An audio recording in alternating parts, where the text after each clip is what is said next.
Surprise! Patches don't normally come with balance adjustments in Marvel Snap, but this one does, and they are actually pretty impactful. Well, this one is, at the very least. Mysterio finally getting fully reworked. Perhaps Marvel Snap's most bugged card. The previous iteration of Mysterio played copies of himself, except they weren't copies of himself, except they got buffs like they were copies of himself, except they still counted as created objects, and sometimes would crash the game with Stardust until they had to manually fix that, and it counted as 3 played cards for Bishop and Sasquatch, and 3 created cards for Mockingbird, and was generally just a factory of extremely confusing and weird game situations. He's now totally different. What they kept alive from Mysterio was his mind game. So the new Mysterio is a 2/5 that makes 1 copy of itself at a different location. The copy, of course, has 0 power. Here's where the mind game comes in. The 2/5 has an activate. When you activate it, it swaps power with the other one. So they don't know which one of them is going to be the 2/5 and which one of them is going to be the 0. Now, because it's Mysterio, there actually are a bunch of wacky interactions even with this one. It seems like he just can't escape them. So let's take a look at some of the likely things you're going to want to know about this new version of Mysterio. First up, this is both an on-reveal and an activate. Aurora gamers take note. Secondly, if you prodigy it or copy it in any way, it will be both an on-reveal and an activate. This is true of Prodigy, this is true of Absorbing Man. Both of them will maintain A, creating a copy of Mysterio, and B, being able to activate and switch the power. In the case of Prodigy, it would switch 4 power to the one that it created, whereas the base Mysterio would still function as normal. When Mysterio is Grandmastered, it will make a second copy of the illusion, but it is currently a little bit unclear which of those copies it will choose to swap with. In this case, it swapped with the second one, but I don't know if that was a 50-50 or if it was just actually the second one is the one that will take priority over the first one if you create a second illusion. It could work either way, and I am not sure which way it works at the time of recording this video. Here's probably the most important interaction. The swaps that Mysterio is making are coded as reductions in power. So, if you Luke Cage, it won't reduce in power. Here you see a 7 power Mysterio having swapped with the 7 power illusion. But because Luke Cage is on the board, it does not actually get set to 0 in this way. That means that Luke Cage can make Mysterio into a 2/10 kind of, because it'll be a 5 that swaps with another 5, and then, oh, wait, I'm still a 5. Now, this holds true even if Mysterio gets buffs. So what Luke Cage does is allow the Mysterio to get a bunch of buffs, swap with the other Mysterio, and then both of them maintain the power. This is particularly relevant in a world that includes one specific big red dragon. On the whole, I think this is kind of an incredible rework because it takes a lot of the things that people loved about Mysterio, like his synergy with buffs and the way in which he is able to interact weirdly with other cards to keep power on his illusions, and the mind game of where the real Mysterio is, and just sort of took him out of being a really annoying card that does a lot of weird things with the concept of cards being played. It's honestly kind of elegant how many cool things they kept in Mysterio while getting rid of the weirdness and the most awkward parts of him.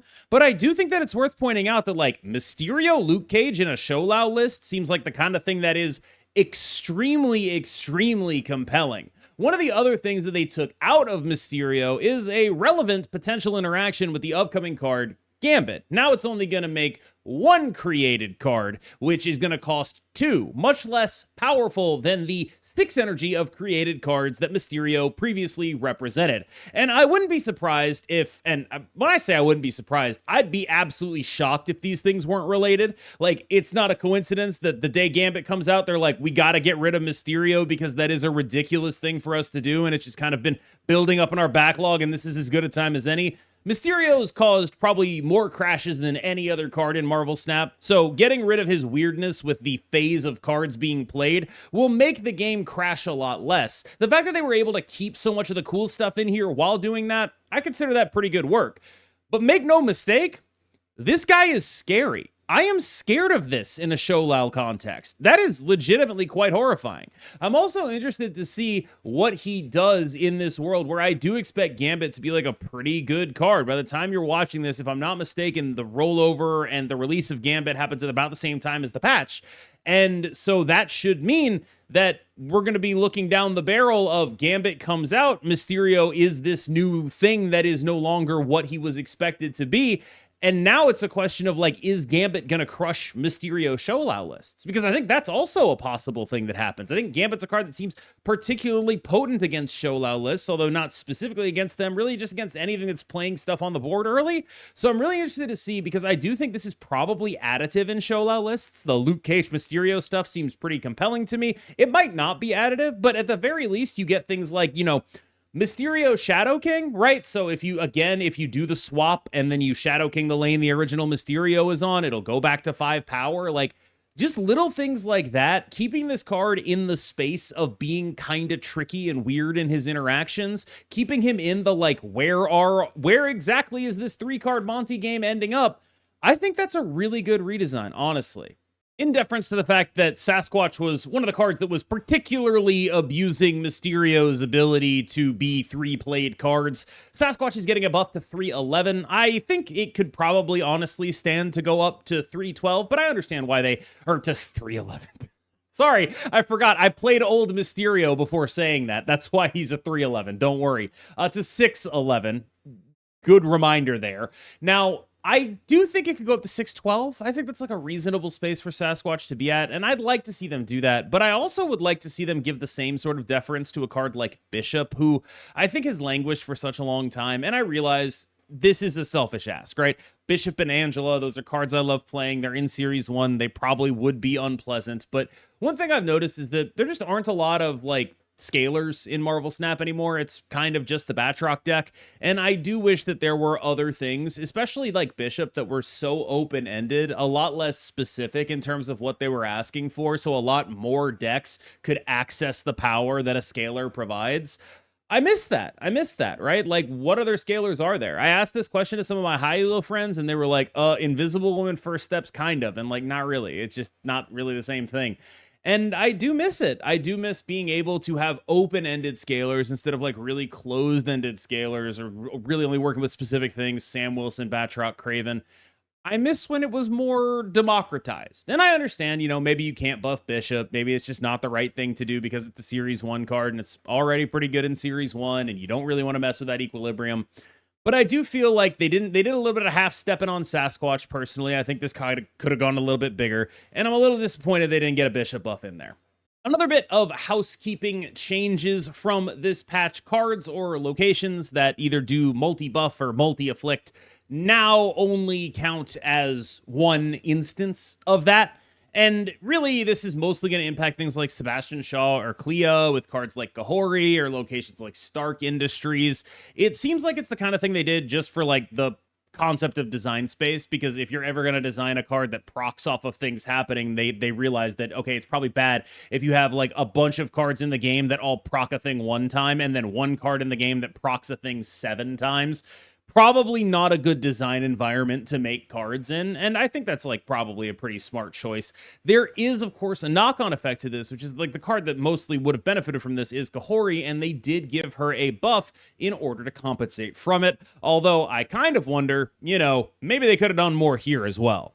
This is Kahori getting 1 point of power in exchange for, I would argue, like, it's not like the reason you played her, you know what I mean? Like, a lot of decks would play her just because they had cards in hand, right? Like, it's not like you're playing her for Sebastian Shaw or Clea, but it is a pretty significant hook that I think was part of what made her a unique card, and I'm not sure they compensated her well enough to get rid of it, honestly. Like, when I look at a card like this, I think maybe it should be a 4-8 instead of a 4-7. It feels a little bit like I felt with the Sasquatch, which is like, this is cool. I'm glad you recognize that you're taking power away. I just don't think you did enough to actually compensate for it. Like, I would understand if Kahori and Sasquatch were part of the new player experience, right? I would understand being a little bit half-steppy with these buffs. They're not. These are like grown-up cards, and I just don't really understand why they feel the need to play it this safe in the world that we live in right now. Another QOL update here. Lockjaw is going to only get characters now. Previously, it was able to pull skills from the deck. That is not an intended thing. They announced this one a while back. As far as I'm aware, it might have been supposed to be in a previous patch, but they finally are getting to it now. This is probably a good time to talk about this. People have asked, like, hey, KM, what do you think of the roadmap thing that they did that was focusing a lot on tech debt and all of that kind of stuff? And to be clear, I think it's very good, right? On the one hand, I think the roadmap is good communications work, because what it does is convey to the community, hey, we still care about this game. We care enough about this game to go work on all the bad tech behind the scenes and make this game less buggy and more of a premium experience and more worth spending your time in. And we are not going to spend our time like just pumping out cards and letting the game get worse and trying to milk you. We care about the game. We care about the stewardship of the game. That's a good message to send. And I like hearing that. On the other hand, like, there just weren't a lot of dates in the announcement that, like, I think a lot of people, when they hear the word roadmap, and maybe this is why they didn't use the word roadmap, but it seems like it was kind of like one. They're like, okay, so you're gonna announce when we're gonna get something cool. You're gonna announce that we're gonna get draft, and it's gonna be like in whatever month it's gonna be in, and I'm gonna be able to look forward to that. I'm gonna be able to circle it on my calendar. Not a lot of things to circle on the calendar there. So on the one hand, while I do appreciate that they're very much like verbalizing a commitment to the stewardship of the game that I make YouTube videos about every day, I do think that, like, yeah, it's probably a good thing that they, or probably not a good thing that there just weren't that many dates in it. It's good that they're reverting alliances, though. That's sick for everyone else. My alliance is 5 people, one of which is W, the guy that won Golden Gauntlet, and we are called the Unction, and like 5 of us play. So like, it doesn't really affect me all that much. But I am happy for everyone who's getting their lick back, so to speak. Shauna the She-Devil also no longer going to generate skills. I think this is just like a basic good QOL change. And like, again, it is nice to see them doing, like, when I look at what happened in this patch, it's basically like, we're fixing this behavior. We're getting rid of the most bugged card in the game. Here are some bug fixes. Here are some QOLs. And they sort of incidentally are balance impacting. Like, the bulk of this video is about Mysterio, because I think that card actually will affect the metagame. I didn't expect to do a video on a patch, but I am. All I'm saying is, if you're going to fix Shauna, at least give her a point of power. Like, come on, guys. Come on. Just 3-5. Like, what are we doing here? What are we doing? Like, I get it with Lockjaw. Sure, whatever. I don't understand not buffing Shauna if you're already going to change how she works. Just chuck her in there. All right, y'all, thanks for watching. Frankly, this video, or me doing it, was a surprise to me. I don't really plan in my schedule for patches to actually have relevant balance changes, and I think at least the Mysterio one is extremely, extremely relevant to, like, how I'm going to play Sholau decks, probably, and to the fact that Gambit is a card that I planned on playing with the old version of Mysterio, so I felt it was important to do a video on this.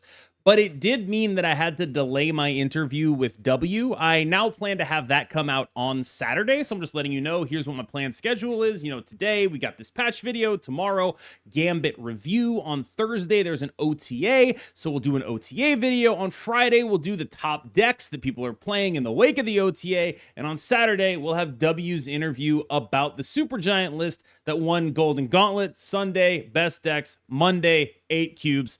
You know the drill. That's the plan. Obviously, you know, hope y'all stick around. Remember to like and subscribe if any of that seems interesting to you. I've been KMBest. You've been phenomenal, and I will see you in the next one.